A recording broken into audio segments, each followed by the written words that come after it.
Benny's getting a tattoo that we have picked out for him. He has no idea what it is. It's been picked out for over a a year year now. We've been talking about doing this for a long time. He has no clue what it is, and we know that he doesn't know what this thing is. So our good friend, Branson Hogue, Young Brandel. Young Brandel, We're here. the man himself, gonna rip And it. that is the tattoo that he's getting. That he has no idea. Most people know what this is, but he doesn't. That's the worst part. Is Well, that that's even what once we we want. finish it, he's gonna look at it and be like, What is this? That's What the is it? point. That's the point. No, I genuinely, Don't- the rule is look I can't up. look until it's done, and I genuinely have no idea what they're about to tattoo on me. I have no clue. Did you almost just look? No, Oh, okay. Bro? Yeah, I saw you looking. dude, I'm not trying to closing ruin your it. eyes and like. I don't want to see it.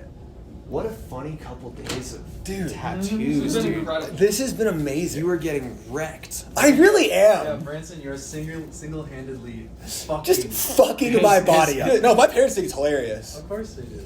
Okay, so I was thinking we could start our interview today with Benny from Avoid with an a cappella version of the national anthem Oh my god. performed by Benny. While I'm getting tattooed. The second time he's ever sung a cappella. All right, baby. Oh, Jim Rome, this is for you, baby. Do you remember all the words? I don't know. Oh, say, can you see by the dawn's early light what so proudly we hailed? Or is it fight or night? Or the ramparts we won, the bombs bursting in air, gave proof through the night that our flag was still there. Applause. Insert applause here. Yep. We'll edit that in. I just want you to know, Branson, that you are one of the only people that could ever make me do that. You asked for it, Branson. No, seriously, like if this was another interview, I probably would have walked off. Dude, I was shook when I heard that story. Oh, isn't it the best? Can you Yeah. for anyone who doesn't know, can you just fill in like See, I'm so sorry I'm not looking at the camera and it kind of looks weird, but I can't see the tattoo, so you're just gonna have to get over it. I'll But do this for you. oh, hey, thanks, buddy. We're really big NASCAR fans, and over the pandemic, we were trying to find ways to like stay relevant and continue to like grow the band and also get behind something that we're passionate about. And we love racing, so make sure you say still. Oh yeah, sorry. We played this video game, NASCAR Heat, and we loved the game, and we always wanted to be involved somehow, and we thought the soundtrack sucked.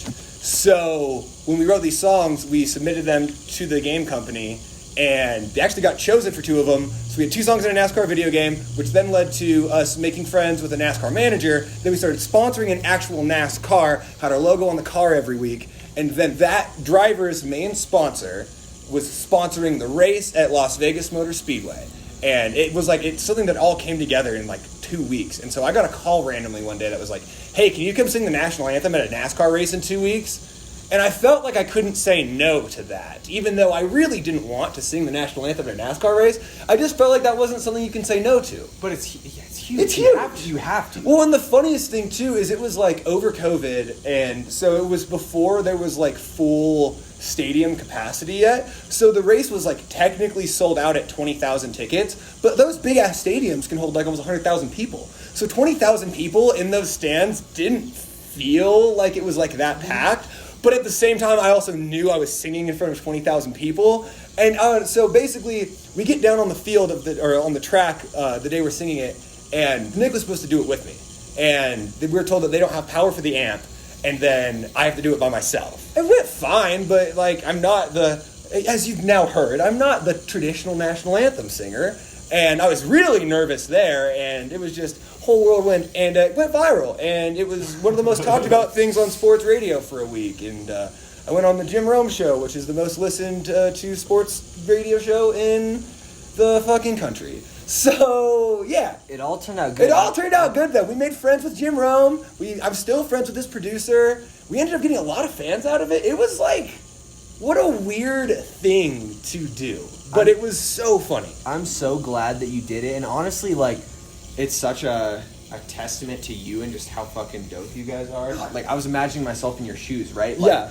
You practice it with the guitar, and then all of a sudden you get down there, moment of, you're nervous, and all of a sudden they say, hey, no instrumental. You have to do it by yourself. And I'm already like, I mean, you know the band I'm in. I'm definitely like, I'm not the singer-songwriter. But I will say, like, at the end of the day, I'm really grateful we did it. And, like... It was a funny couple days. It was a funny couple days, and I learned a lot from it, like genuinely, on, like, my mental and shit. Because it fucking rocked me. Because the thing that sucked about it more than anything is, like, at the track, it, like, went over well. And there was a massive applause, and, like, all the guys are texting in chat, like, Benny, you just fucking killed that, like, that was fucking amazing. And so I'm actually feeling pretty good about myself. Like, the circumstance was obviously what it was, but, like, I was like, oh, shit, like, And then what that happened? went well. And then the next morning, I start seeing tweets and shit, and I'm like, oh, no, this didn't go well. And I hadn't even seen the video yet. And so the next morning is when I saw the video, and the video that they had of it was just the driest line you could ever get from, like, a fucking mic. There's just not, and it really, really highlighted all of the little imperfections, if you will. And so, I mean, like, to this day, like, all of my musician friends and everyone, like, they're like, yo, it really wasn't that bad, and, like, you hit the notes that you needed to hit. You were rocky on, like, the not important notes. Who fucking cares? And I don't care, because if you come see our band live, it's also not about hitting every note. It's about the experience and having a good time. And so, Fuck yeah. the worst thing is, like, not only were we just, like, in the stands, we were in, like, the fucking, like, the boxes, like, in, like, with all of, like, the other NASCAR execs and, like, people, and I'm like, oh no, dude, everyone saw this. And at the time, I had really long red hair, too, so you can't really miss me. And I was just like, fuck everything about this. This sucks. I kind of hid my face the rest of the weekend, and then I was pretty embarrassed that it went viral, and it just didn't go well, and, like, I don't really care what people say about me, but, like, for some reason it was like, this was just, like, very personal. They had introduced it as Benny from Avoid, so it instantly brought the band into it. All the guys were so fucking cool about it. Like, I mean, I have the best bandmates in the world, but I was just like, fuck. Not only am I embarrassed, but did I just bring a bunch of bad fucking press to the band? Fuck, dude. This sucks. No, that shit was hilarious and great. It was. I mean, everyone was so cool about it. Like I said, everyone was so cool and so nice about it, but I was just, like, really bumming for those couple days. And then, like, Monday, we're home, and I remember I got a text, like, an Instagram DM that was like, yo, you know Jim Rome's talking about you? And I'm like, what the fuck are you talking about? All of his radio shows are, like, released as podcasts, so I just went and listened to the one from earlier that day. And dude is just, like, going in on me on, like, 2 minutes, and it's like... Like, making fun of you or what? Oh, yeah, just making fun of me, and, like, he's talking about it, he's talking shit. And then, because he's a sports guy, he's not a music guy. So then, like, he ends his rant by being like, Benny Scholl or Adam Lazzara from Taking Back Sunday. Benny Scholl or My Chemical Romance. And I'm just like, yo, you're comparing me to all of the legends of the scene I'm in. This is fucking great. And so I took that audio, I just screen recorded it and posted it on Twitter the next day and was like, yo, Jim Rome, what the fuck? I just want to talk, bro. And then he saw that and then continued to talk about it on his show. And so then we kind of got into this, like, funny internet beef back and forth with Jim Rome for a couple days, where, like, I would tweet at him and talk about what he's talking about on the show. He'd talk about it on the show. And it was, like, this whole thing. Like, it got so deep to where it's, like, he spent, like, a good fucking 30 minutes on it one day, and where he actually, like, started just ripping on the band and just going down everything. And then he's, like, started, like, looking us up to try and, like, have deeper roasts, and then listen to the music, and then was like, oh, wait, I fucking like this band. And so then, like, mid, like, rant about him hating us, he's like, nah, wait, these guys are fucking sick. I'm cool. And then... Oh, he decided he liked you guys? Yeah, before. On the show? And so then, shit. he did that the day before, and then the next day I heard that. So then I fucking, I called into the show. And then I was on the show. Adam, boy, dude, I didn't know that. Oh, yeah, I was like, oh, we're, like, because I really did think about it like this. It's like, nonetheless, this is the biggest sports radio. I mean, Jim Rome has millions of followers. It's broadcasted on TV, on SiriusXM, on every local radio station. Like, there's a local radio station for it. Like, it's so big. And I was just like, yo, there's so many people that know nothing about metal or music that are hearing about Avoid right now. Like, this could be huge. This could change a lot of shit for us. And so I did, like, that was my mindset. Like, it went from being really bummed about the situation to, how can I flip this? How can we flip this into a positive? And at the end of the day, we just had a really wild week and went viral and fucking, yeah, it was really insane. Can you give a little tattoo update? Yeah, we've got the outline. We're doing the eyes right now. I can say eyes, right? That doesn't Sure. give too much away. Yes. Do you have any guesses of what we're doing? I genuinely don't. Do you think it has wheels? Yes or no? No. Okay. How about wings? Well, you guys talked about wings earlier, so I do think it has wings. Okay. I don't know. I mean, my best guess. So the because I'm just like not that pop culture guy. Because I don't watch Star Wars. I don't watch like fucking Harry Potter, Lord of the Rings, like any of that shit. It would be hilarious if we did a Star Wars one. Well, I didn't realize we didn't know what Star Wars was. We didn't make a reference. Yeah. No, it's gonna be legendary. Did your fam just not watch a ton of like that kind of movies? Or No, they did. Well, no, I mean, my dad was never a big movie guy. Like, I watched movies as a little kid, like all the little kid movies and shit. But yeah, I guess like, What were some of your favorite movies growing up? I don't know, like, Remember any good ones? what's that fucking one? It's like it's the fish movie, and it starts. No. Shark Tale. The car one. Shark Tale. Shark Tales. That shit fucks. That movie was sick. What about like as you got older though? Oh. So that's obviously like timeless, but they're I got into more that, like- and then like genuinely, I just got really into music at a young age. Like my mom had like this tape of this opera singer named Michael Jr. And he was like 9 years older, and I was just like, fuck all the shows, fuck all that shit. I just wanted to watch the Michael Jr. concert. What? Wait, tell me more about it. Well, I really my memory is kind of blurry because it was literally like I was like 3, and I was really into 3 to 5. I was like really into this. Like I didn't have any concept of what music was. Was that concert tape your first? That was my first Experience of experience with music. Yeah, is that Michael Jr. tape. Wow, dude, that's crazy. And then my parents, like growing up, we would do like lots of road trips to like go see family and stuff, and they just had bangers. Like my mom's favorite band is Dave Matthews Band, and I, as a little kid, I wasn't into Dave Matthews Band, but now that I'm older and like I tour, and when you tour, you drive a lot, and you have a lot of time to listen to shit. So I've just like over time listened through Dave Matthews Band's discography, and I would go as far as goated territory, one of the best bands ever. But then like I don't know, like fucking Creedence Clearwater and just like Led Zeppelin and like all of the good shit. Bad Moon Rising by CCR, dude.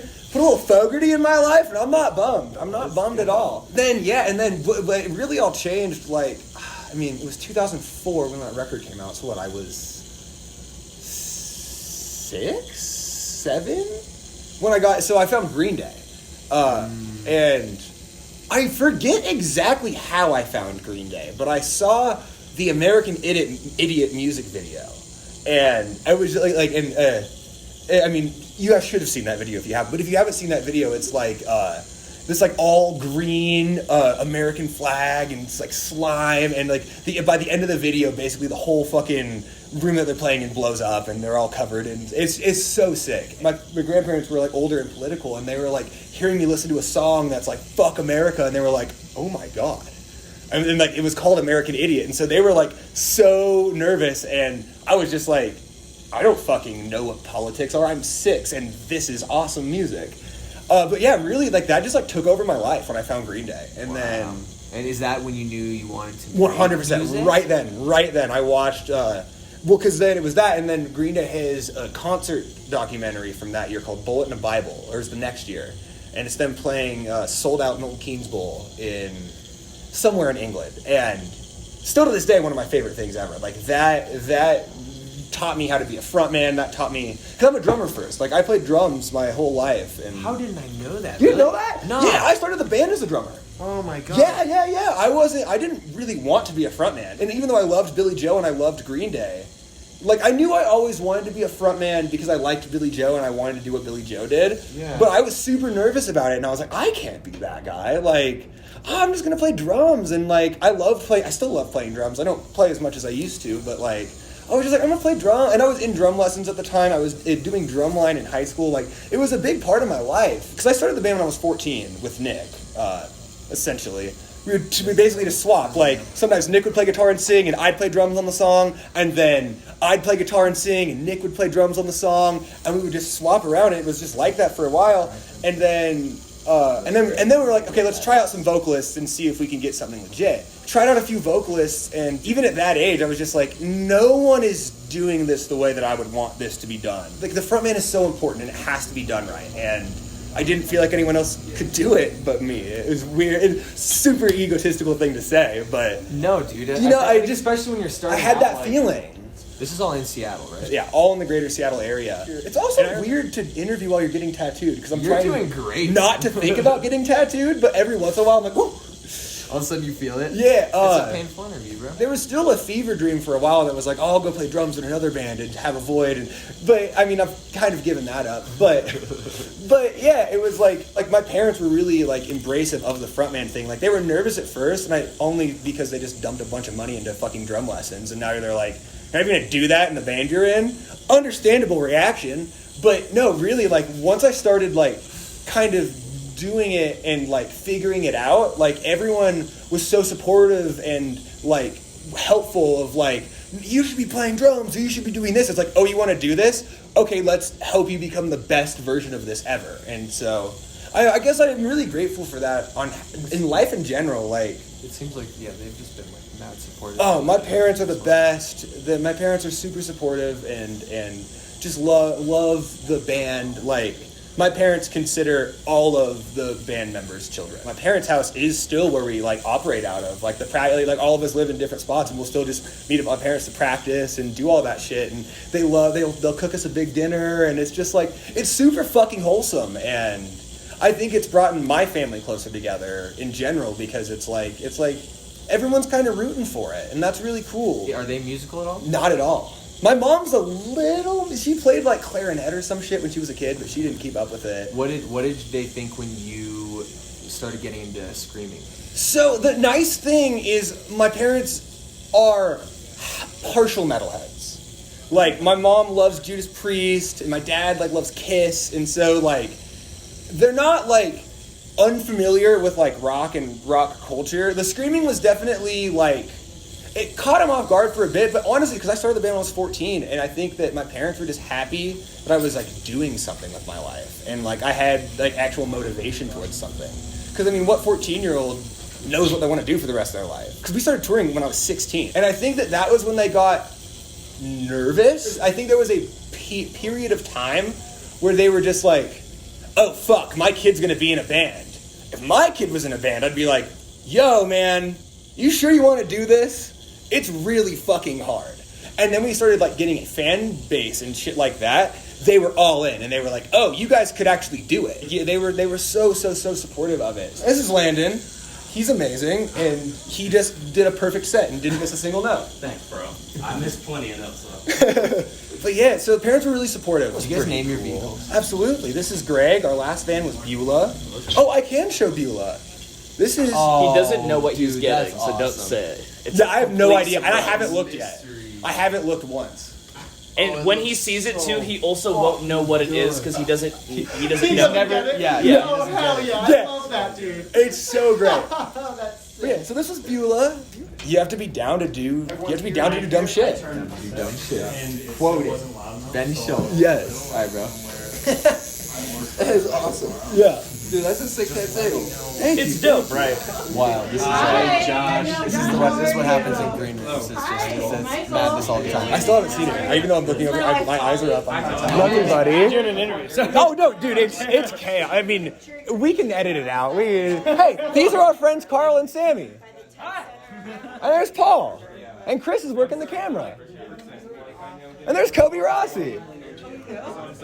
Look at us. It's just a party back here at this point. Dude, we're pretty close here, honestly. We're Dude, that's amazing. Dude, the whole reason we're doing this is because, so our friend Ben Hoagland, he sings in a band called Extortionist.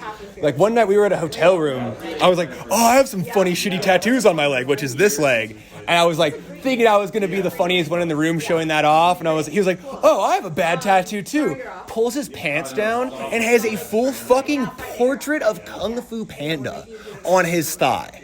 And I was like, talk about getting fucking wiped. Like, that's so much funnier. He got that tattoo because his tattoo artist was just like, yo, I need to practice. And, like, can I give you a tattoo on your thigh? You can't see it until it's done. He was like, oh, sure, I don't give a fuck.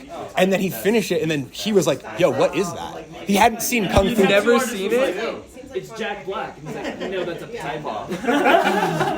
Yeah, just since then I've wanted to always like I now want to get a tattoo that I don't know about, and all the bandmates and my girlfriend picked this tattoo out for me. All right, check it out, boy. Because I Woo! can't see You're it. behind it, yeah. But I've Is seen that it. Gollum? It's sweet. Gollum. Good guess.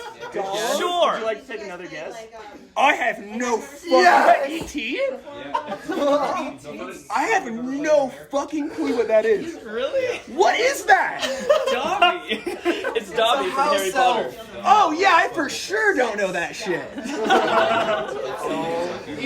That's hilarious. and I love that you. Oh, this is good though. It's amazing. Oh my god. It's fucked up good. Yeah. That might be the best tattoo I have. I kind of like it. I kind of like it. Like, I would have gotten that bigger.